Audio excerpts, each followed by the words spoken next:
Salut à tous les gourmands et bienvenue sur Plaisir et Diète dans la masse. On se retrouve pour une nouvelle vidéo. Et dans cette vidéo, on va simplement faire la deuxième partie de la FAQ, la foire aux questions. Donc simplement où je réponds à toutes vos questions.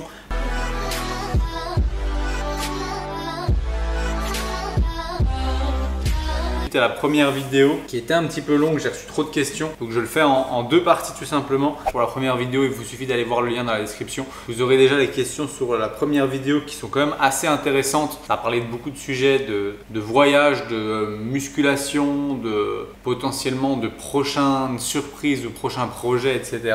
On va continuer les questions. Je prépare pas à l'avance, donc j'y réponds vraiment comme ça. C'est plus complexe sur Instagram, donc ça me permet de répondre un peu plus en détail aux questions que je reçois sur Instagram, puisque les questions Instagram, j'y réponds en général via une story. Là, ça me permet de faire un petit peu plus. Bali, pour l'instant, tu recommandes ou c'est surcoté? Alors, je pense que vous avez déjà dû voir la vidéo sur le sujet où finalement je retrace un petit peu les pour et les contre de Bali.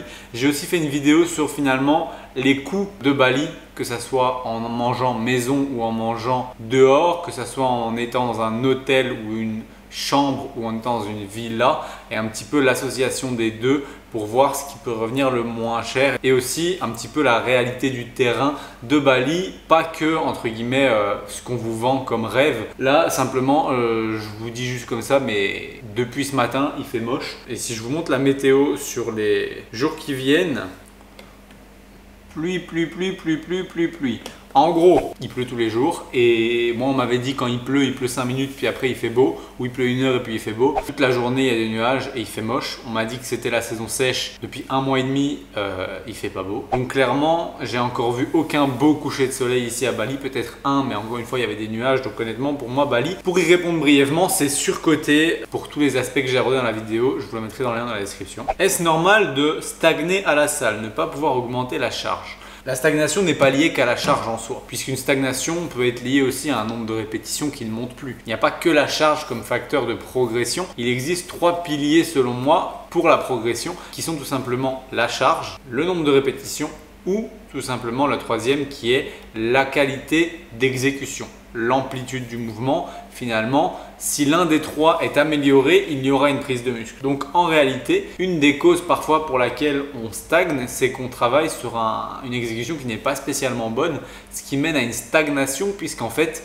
on n'a pas suffisamment créé de masse musculaire que pour pouvoir progresser sur une charge supplémentaire, puisque l'exécution de base n'est pas bonne. Revois ton exécution, essaie d'avoir une amplitude maximale, quitte à mettre moins lourd et repartir d'un peu plus bas pour ensuite reprogresser. Ça c'est la première chose. Après ça c'est pour les erreurs courantes. En règle générale, quelqu'un qui potentiellement a un bon niveau en musculation peut commencer à avoir du mal aussi à progresser en charge, tout simplement parce que les gaps, les différences entre les charges sont trop grosses, et tout simplement cela veut dire que d'une semaine à l'autre, il est difficile d'augmenter de 1,25 kg ou de 2 kg sur les haltères pour tout simplement continuer à progresser. Et dans ces cas-là, en fait, soit l'exécution se dégrade, soit on réduit les répétitions et on les gratte de semaine en semaine pour essayer de remonter les répétitions. C'est quelque chose qui fonctionne entre guillemets, mais qui à un moment donné, quand on arrive vraiment proche d'un bon niveau en musculation, même gratter des reps ne permet pas de gagner suffisamment de masse musculaire que pour pouvoir monter de charge de 1,5 kg ou 2 kg. Donc dans ces cas-là, je propose en général de passer par des micro-plates qui sont tout simplement des incrémentations plus petites via des petits disques de poids entre 0,25, donc 250 grammes, et 1 kg par 250 grammes, et ça permet que vous montiez votre poids de semaine en semaine par 250 grammes et non par 1 kg ou 1,25 kg ou 2 kg, et tout simplement ça vous permettra de relancer cette linéarité de surcharge progressive. Et si même comme ça c'est trop lourd comme charge, vous pouvez aussi passer par des aimants, les aimants de pêche qui soulèvent des 50 kg. C'est des aimants qui doivent faire 100 à 150 grammes, donc ça fait encore divisé par 2 les 250 grammes, et ça vous permet d'avoir encore un palier entre chaque charge pour monter linéairement en charge sans avoir de stagnation. Encore une fois, toujours en gardant en tête que ça veut dire que l'exécution reste parfaite entre les semaines. Si une exécution n'est pas bonne, ça sert à rien d'essayer d'optimiser la surcharge progressive en mettant des charges de plus en plus petites chaque semaine, si dans tous les cas la base n'est pas, on va dire, maintenue, c'est-à-dire bonne exécution avec une bonne amplitude. Après, bien évidemment, il y a aussi l'aspect de construction du programme. Si le programme n'est pas construit de manière à ce que tu puisses récupérer suffisamment, si le programme n'est pas optimisé pour avoir un volume d'entraînement suffisant, ça se peut que tu sois en stagnation aussi pour ça. Et pour ces cas-là, en général, on a en coaching une formule qui s'agit tout simplement de l'aspect que entraînement. Donc c'est une formule training qui a pour but de créer un programme d'entraînement personnalisé pour vous sur base de votre temps de training par jour, combien de séances par semaine, quel matos, en salle ou à la maison, avec des haltères, etc. à la maison ou au poids du corps, etc. L'idée étant de construire quelque chose de, on va dire, optimisé pour vous et de le modifier sur les 4 premières semaines pour qu'il devienne vraiment propre à vous. Une fois que vous l'avez déjà essayé une fois, on le modifie, puis une deuxième fois, une troisième fois, une quatrième fois, avec correction des vidéos d'exécution pour être sûr que l'amplitude reste bonne et que donc la progression en elle-même restera bonne. Et donc ce format 1 mois entraînement avec programme optimisé et correction des exécutions, c'est une offre de coaching qu'on peut proposer. Si ça peut vous intéresser, vous pouvez toujours remplir le petit questionnaire dans la description pour nous donner des informations sur vous et pour qu'on vous appelle pour un appel gratuit pour discuter de vos objectifs, d'où vous en êtes, éventuellement de pourquoi vous stagnez et de quel est votre objectif en termes d'entraînement et voir un peu ce qu'on peut mettre en place pour vous. Si vous voulez, c'est toujours disponible dans la description sans aucun souci. On fera ça avec plaisir de vous appeler pour en discuter gratuitement, bien évidemment. Conseillerais-tu à quelqu'un de manger normalement après une crise d'hyperphagie ou de réguler? Alors tout va dépendre en réalité du contexte et en fait ça va dépendre de chacun. On va dire qu'en règle générale, la première crise d'hyperphagie qu'une personne fait au sein d'un coaching avec moi, je demande en général de la réguler, puisque souvent c'est la seule qui arrive et souvent il y en a même 0 qui arrive au sein du coaching puisqu'il y a des comptes à rendre et donc on se retrouve à ne plus avoir envie de faire des crises parce qu'on a des comptes à rendre. Mais si admettons une première crise arrive, en général je demande de la réguler la première tout simplement pour faire se rendre compte de la quantité que ça fait comme régulation, du temps que ça prend, de l'impact que ça a, de la difficulté que ça met en place. Et parfois, ça donne plus envie de le refaire et ça dégoûte au point de ne plus du tout criser et de, lorsque ça revient ou que l'envie revient, de repenser à toute cette difficulté qui a été implémentée et tout simplement de se dire ok, en fait, ça vaut pas le coup pour tout ce que je dois faire ensuite. Si jamais cette méthode ne permet pas d'arrêter les crises, dans ces cas-là, je ne le mets plus comme une régulation, mais je cherche la cause du problème et souvent, en fait, j'ai tendance à augmenter le total calorique hebdomadaire en comptant, on va dire, les calories des crises potentielles qu'il y a eu sur une semaine ou en moyenne sur chaque semaine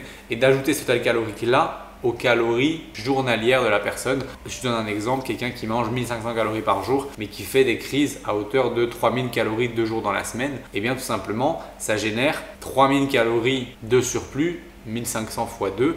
Donc sur la semaine, ces 3000 calories de surplus sur la semaine, je vais les ajouter à la moyenne hebdomadaire de 1500 calories, ce qui fait 10 500 par semaine. 10 500 plus les 3000 de crise, et bien tout simplement ça fait 13 500 et donc je vais partir sur une semaine objectif calorique à 13 500 et ça peut potentiellement générer du coup un nombre de calories journalier plus important, donc moins de faim, donc la possibilité de manger plus et donc potentiellement un arrêt de ces envies de crise. Bien sûr, c'est une cause parmi tant d'autres, il existe des tas de causes aux crises. Et l'idée, c'est d'aller plus en détail avec la personne de manière personnalisée sur les causes de ces crises et sur comment on va pouvoir les régler. Chacun est différent et les crises arrivent pas spécialement de la même manière ou pour les mêmes causes avec chacun. Donc c'est finalement quelque chose de très différent et je ne peux pas donner une réponse précise. Tout va dépendre de chacun à ce niveau-là. Combien de calories dans un gobelet de café latte noisette au distributeur? Alors tout va dépendre du distributeur. Si c'est un distributeur Starbucks et que tu prends le venti, évidemment ce ne sera pas les mêmes calories que si c'est le petit café qui sort de la machine robot et qui est rempli. Un petit café qui sort de la machine robot, qu'il soit latte noisette ou latte ou même juste version chocolat ou autre, ça sera autour des 90-100 calories le petit verre. Après, si vous allez chez Starbucks, les cafés latte, si c'est un venti, peuvent monter jusqu'à 200-250 calories. Donc tout dépend évidemment de quel distributeur tu parles dans cette question. Le magnésium, quand le prendre et à quel dosage? Alors le magnésium, moi je le prends tous les jours, c'est pas compliqué. Sur vos petits piluliers qui est ici de chez NutriPure. Vous pouvez d'ailleurs toujours vous procurer tous ces compléments alimentaires sur NutriPure. Vous avez toujours moins 10% à la création du compte avec mon code Maxime10. Si vous avez déjà un compte, il suffit de changer de mail, créer un nouveau compte, vous aurez de nouveau moins 10%. Et du coup, le magnésium, moi je le conseille tous les jours. Tout simplement parce que certains font des cures, mais il n'y a pas de cure à faire. Le magnésium, c'est tous les jours. En termes de dosage, je vous conseille d'en prendre l'équivalent de ce NutriPure, c'est 2 gélules. Cette quantité dépend bien évidemment de le complément en lui-même. Donc ici, 2 gélules chez NutriPure, ça fait 240 mg. En réalité, moi j'en consomme souvent plutôt 3 gélules puisque je le prends avec un repas et souvent mes repas contiennent des produits laitiers. Pour ceux qui consomment des produits laitiers, la quantité de magnésium absorbée est réduite puisque le calcium réduit l'absorption du magnésium, mais pas à 100%, donc prendre une gélule de plus est mieux. Moi je conseille en général entre 200 et 400 mg pour les supplémentations en magnésium en fonction évidemment de si vous le prenez avec un repas riche en produits laitiers ou non. Et ce tous les jours, dans l'idéal le soir avec le dernier repas de la journée pour avoir une qualité de sommeil améliorée. Sauf certaines personnes pour qui le magnésium peut potentiellement exciter le soir. Dans ces cas-là, prenez-le à un autre repas de la journée. Dans l'idéal, pas avec votre zinc. Et dans l'idéal, si le repas ne contient pas de produits laitiers, c'est mieux puisque du coup, vous devez en prendre moins et ça vous coûtera moins cher par mois. Dans tous les cas, je le prendrai tous les jours. 2 à 3 gélules en fonction de si vous prenez des produits laitiers ou non. Le soir, si vous arrivez à bien dormir avec et si ça améliore votre sommeil. Et sinon, le matin ou midi, moi personnellement, je sais que je le prends le matin parce qu'il n'améliore pas mon sommeil. Il m'excite un petit peu, mais c'est quelque chose d'assez rare en règle générale. Qu'est-ce que c'est une mini cut? Alors, on me pose cette question sûrement parce qu'on a fait un challenge 12 semaines mini cut sur Instagram pour tout simplement vous aider à vous transformer en 12 semaines pour l'été. Le challenge se termine là. Si vous voulez encore en bénéficier, vous pouvez toujours candidater encore là dans le lien dans la description pour avoir accès à ce challenge mini cut de 12 semaines où on gère votre nutrition, votre entraînement pendant 12 semaines avec un contact hebdomadaire, une mise à jour du programme d'entraînement et de l'alimentation chaque semaine pour atteindre votre objectif d'avoir un meilleur physique pour l'été. Vous pouvez toujours y accéder. La réduction pour le challenge est de 20%, donc il y a 20% de réduction pour ce challenge pour préparer l'été. Et ensuite, le prix redeviendra normal d'ici peu. Donc si vous voulez vous procurer finalement une place, il en reste plus beaucoup, mais vous pouvez toujours le faire via le petit formulaire à remplir dans la description. Notez bien dans le formulaire que vous venez pour le challenge mini cut de 12 semaines. Ensuite, qu'est-ce qu'une mini cut? Une mini cut, c'est tout simplement le fait de faire un déficit calorique, mais un petit peu plus drastique qu'on a l'habitude de le faire sur une période plus courte. Tout simplement parce qu'un déficit calorique, en règle générale, pour qu'il soit tenable et qu'il amène des résultats et des changements d'habitude, il faut qu'il soit fait sur du long terme.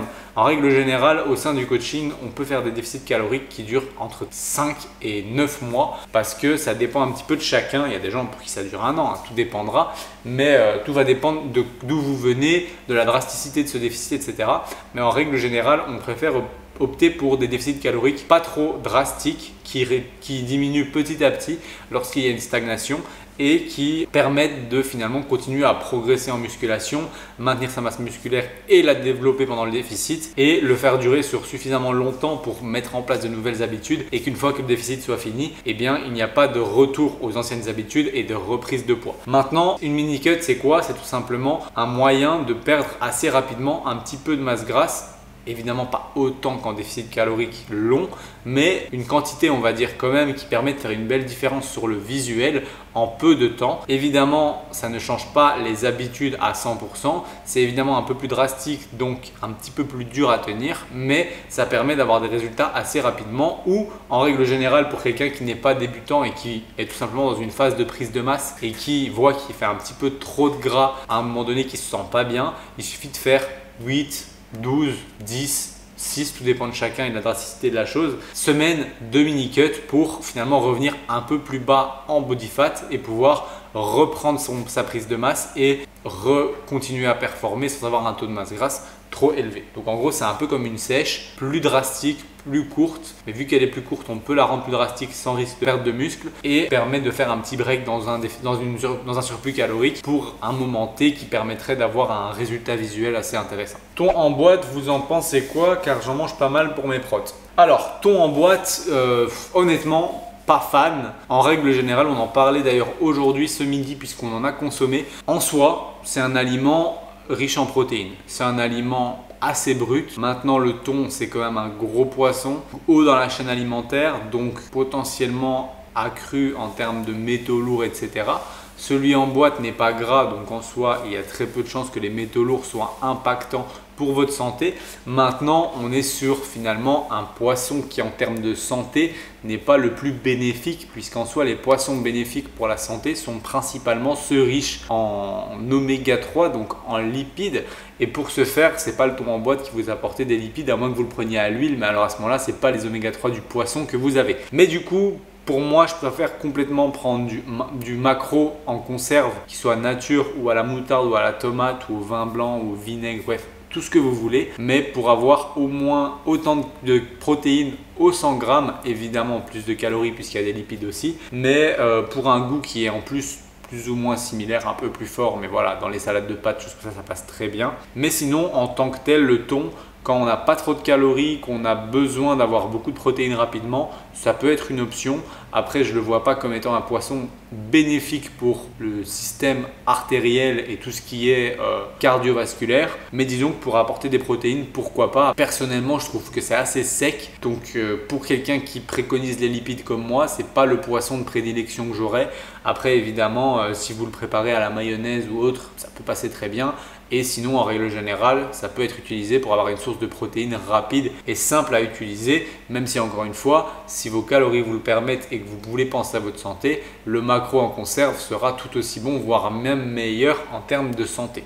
Comment faire pour tenir sa diète pendant les vacances? Est-ce que vraiment il faut tenir sa diète pendant les vacances? Tout dépend de la durée des vacances et tout dépend de l'objectif et la deadline que tu as. Dans l'absolu, quelqu'un qui a des vacances pendant une semaine ou 2 semaines dans l'année ou 2 semaines tous les 3-4 mois et qui est même en déficit calorique, on va dire, si en plus tu n'es pas en déficit calorique, je vois même pas pourquoi tu me poses la question. Honnêtement, profite de tes vacances et quand tu reviens, tu reprends ta routine et c'est ok. Maintenant, si tu es en déficit calorique, il y a une question à te poser, c'est est-ce que ta deadline est courte? Est-ce que tu as vraiment quelque chose à préparer dans un nombre de semaines donné? Si c'est le cas, bah, écoute, essaye de tenir ta diète. Mais si c'est pas le cas, franchement, est-ce que ça vaut pas le coup de faire un break d'une semaine ou deux pour recharger les batteries, revenir encore mieux et potentiellement reprendre une semaine à ton retour pour essayer de mettre les bouchées doubles pendant une semaine pour un petit peu, on va dire, rattraper les pots cassés, reprendre ta routine, peut-être bouger un peu plus sur cette semaine-là, peut-être réduire un petit peu la quantité de féculents que tu vas mettre dans tes plats pendant une semaine et puis reprendre normalement la semaine qui suit. Pourquoi te prendre la tête à vouloir maintenir ta diète à 100% pendant les vacances, te stresser, etc. Ça n'a aucun intérêt, c'est les vacances, ça permet de déconnecter et de se faire plaisir et surtout, si tu ne le fais pas, tu risques de rentrer frustré, de déraper, de faire n'importe quoi et de même pas avoir profité psychologiquement de l'aspect et de l'effet des vacances sur finalement ta motivation et le fait de pouvoir reprendre les choses où tu les avais laissées. Donc vraiment, pour moi, les vacances, même en déficit calorique, c'est quelque chose de totalement jouable sans se prendre trop la tête, quitte à perdre une semaine à récupérer un petit peu le physique ou le niveau qu'on avait avant les vacances. Mais clairement, ça vaut pas le coup d'aller faire les choses de manière drastique, sauf si bien évidemment, comme c'était mon cas l'été passé en août ou en septembre, j'étais parti 2 semaines dans le sud de la France. Là, évidemment, j'étais en prépa pour une compétition qui avait lieu 2 mois après. Évidemment, là, j'ai tenu ma diète et j'ai fait tout pour que ça rentre dans mon emploi du temps. Mais en règle générale, je ne pense pas que ce soit le cas de 99% des gens qui nous suivent aujourd'hui. Et du coup, clairement, ne vous prenez pas la tête et faites-vous plaisir en vacances. Et au pire des cas, si vraiment vous voulez vous rassurer, prenez en photo ce que vous consommez et vous ferez un point sur votre alimentation de la semaine de vacances une fois que vous serez rentré des vacances, voir un petit peu si vraiment ça a du sens et que vous avez vraiment dérapé ou si vous avez en réalité mangé autant que d'habitude, sachant qu'en vacances on bouge souvent plus, on fait plus de pas et qui dit plus de pas dit tout simplement des besoins en calories plus élevés. Donc clairement en général c'est rarement en vacances, surtout quand on fait un mode visite, qu'on prend le plus de gras. Alors je vais coupler 2 questions et ce sera la dernière puisque ça devient déjà long, on est de nouveau à 23 minutes de vidéo.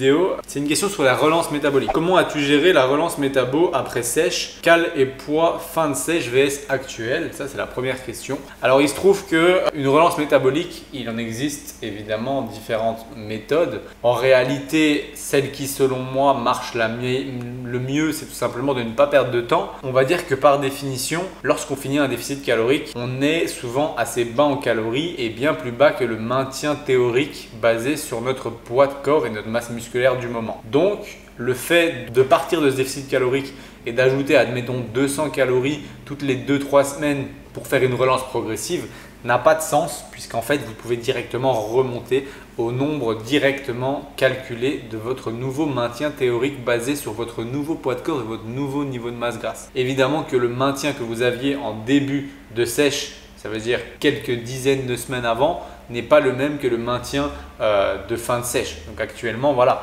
mon maintien en début de prépa, il était aux alentours de 3200 calories. En recalculant mon maintien en fin de prépa, il était plutôt aux alentours de 2750 calories. Donc je suis remonté directement des 2000 calories que je consommais à 2750. Mon poids n'a pas bougé pour autant. Et ensuite, j'ai tout simplement augmenté mes calories progressivement à chaque fois qu'une stagnation se passait. C'est-à-dire que mon poids n'a pas bougé à 2750, j'ai laissé 2-3 semaines pour s'y habituer. Super, ça fonctionnait bien. Dans ces cas-là, j'ai augmenté à 2800. J'ai augmenté à 2800, 2-3 semaines, c'était toujours stable. Super. Et bien tout simplement, ce que j'ai fait ensuite, c'est réduire potentiellement le cardio, puisqu'en soi, il n'y a pas que augmenter les calories qui fonctionnent, il y a aussi réduire l'activité. J'ai réduit mon cardio à 1h30, je crois, par semaine au lieu de j'étais presque à 3 heures. Et puis, j'ai encore augmenté à 2900. Puis, ça s'est stabilisé. Puis, j'ai de nouveau augmenté à 3000 calories. Entre-temps, honnêtement, j'ai eu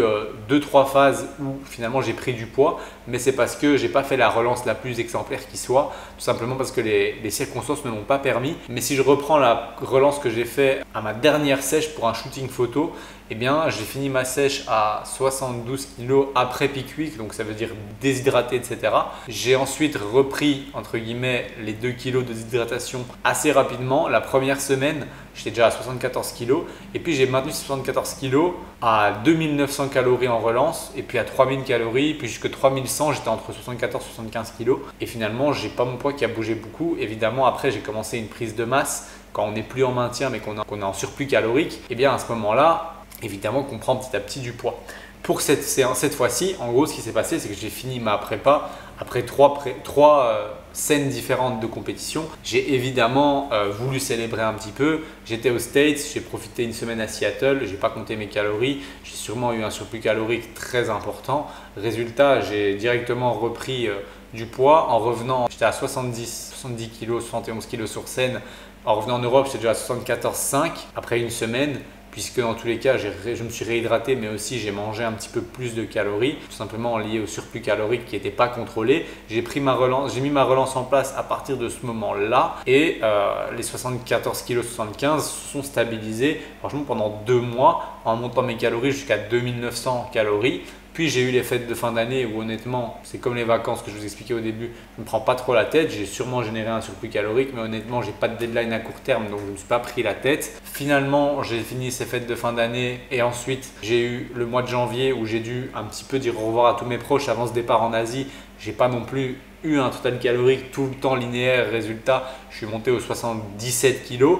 77 kg qui était donc un plus 2, plus 3 depuis fin novembre. Donc en 3 mois après les fêtes et après Seattle où j'ai beaucoup mangé. Et ensuite de là, tout simplement, je me suis stabilisé. À l'heure actuelle, je suis à 3000 calories pour 10 000 pas. Je ne fais plus du tout de cardio. J'ai 5 séances d'entraînement par semaine et je suis à 77 kg, entre 77 et 78 en fonction de la rétention d'eau. Mais finalement, je me suis stabilisé depuis le post-fête. Depuis maintenant 4 mois, je suis stable et je n'ai pas d'objectif de prise de poids pour le moment puisque je suis en vacances. Enfin vacances, on va dire déplacement et mes séances ne me permettent pas de prendre du muscle, donc j'ai pas d'intérêt à prendre du poids qui sera en majorité du gras. Donc ça c'était la première partie sur la relance et la deuxième étant est-ce que le corps change quand vous revenez à maintien après une sèche? Alors, est-ce qu'on est moins sec? Il se trouve qu'on peut potentiellement prendre un légèrement de rétention d'eau sur le mois qui suit la fin du déficit calorique en faisant une relance, puisque qui dit relance dit souvent plus de glucides. Qui dit plus de glucides dit que chaque gramme de glucides retient plus ou moins 3 grammes d'eau dans le corps. Ce qui veut dire que si vous augmentez de 100 grammes de glucides, vous avez quand même 300 grammes d'eau en plus. Ce qui fait qu'à long terme, ça peut générer un peu de rétention d'eau et de visuel un petit peu plus flotteux. Mais c'est vraiment très minime si la relance est bien faite. Si vous arrivez à votre total calorique de maintien, souvent il y a même surcompensation du corps et une perte de gras en finissant entre guillemets le déficit calorique et en reprenant un total calorique plus important. Le début de la relance est souvent synonyme de perte de poids et ensuite on peut encore augmenter les calories pendant quelques semaines avant d'avoir un poids qui se restabilise voire remonte légèrement, mais en règle générale l'idée étant de maintenir un physique aussi proche possible que de celui de fin de déficit, avec évidemment peut-être un petit peu de rétention d'eau en plus, mais c'est quelque chose de très peu notable et en réalité on reste quand même à un très bon niveau physique, mais avec beaucoup plus de calories quand la relance est bien faite et quand on ne se dit pas bon bah la sèche est finie, je mange un peu n'importe quoi, je remange directement en surplus calorique. Donc voilà, j'espère que cette vidéo vous a été utile et vous a aidé à y voir plus clair à certains points de vue. Si vous avez toujours des questions, vous pouvez toujours me suivre sur Instagram maxime-lrnt, je pose des FAQ souvent, vous pourrez me les poser là-bas. Quant à moi, j'espère que cette vidéo vous aura plu. Si c'est le cas, vous pouvez toujours cliquer sur j'aime et même vous abonner. Pensez à cocher la cloche de notification pour ne pas rater les prochaines vidéos et on se retrouve demain pour la prochaine vidéo. Ok, si tu es encore sur cette vidéo, c'est tout simplement parce que tu es intéressé parce que je vais te dire là maintenant. Je suis en train de te parler de quelque chose d'un petit peu plus personnel, plus axé sur toi, puisque je vais te parler tout simplement des coachings ou accompagnements qu'on peut proposer au sein de Plaisir et Diète. Je pense que si tu nous suis déjà sur Instagram, Plaisir et Diète, donc tout en un mot attaché sur Instagram, ou mon compte perso maxime-lrnt, tu sais que je propose des suivis et qu'on propose au sein de la team de coaching des suivis au niveau de la nutrition, au niveau de l'entraînement, au niveau des deux ensemble, au niveau de votre mindset, au niveau de la psychologie liée à l'alimentation, un meilleur équilibre, etc. Ainsi que pour ma part et celle de Manon, des consultations diététiques qui peuvent être remboursées en fonction de vos mutuelles. Il se trouve que pour tous ces types de suivis, on a créé une sorte de questionnaire avec toutes les informations que tu pourrais nous faire parvenir pour qu'on analyse un petit peu ton cas et qu'on voit un petit peu ensemble en fait, est-ce qu'on a quelque chose à te proposer qui pourrait t'aider à atteindre tes objectifs, que ce soit une perte de gras, que ce soit une prise de muscle, que ce soit une meilleure relation à l'alimentation, que ce soit tout simplement une sortie des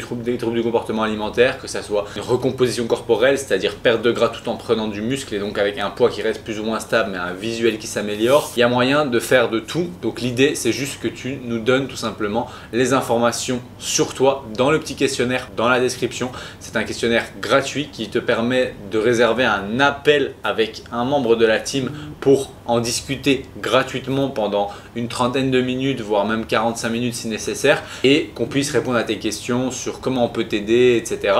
Et si ça t'intéresse, n'hésite pas donc à aller cocher ce premier lien dans la description et à tout simplement prendre ton appel gratuit pour qu'on voit ensemble ce qu'on peut faire pour t'aider. Ça me fait vraiment plaisir et encore merci d'écouter toutes nos vidéos. Donc ça, c'est le petit cadeau pour ceux qui restent jusqu'à la fin et à la prochaine.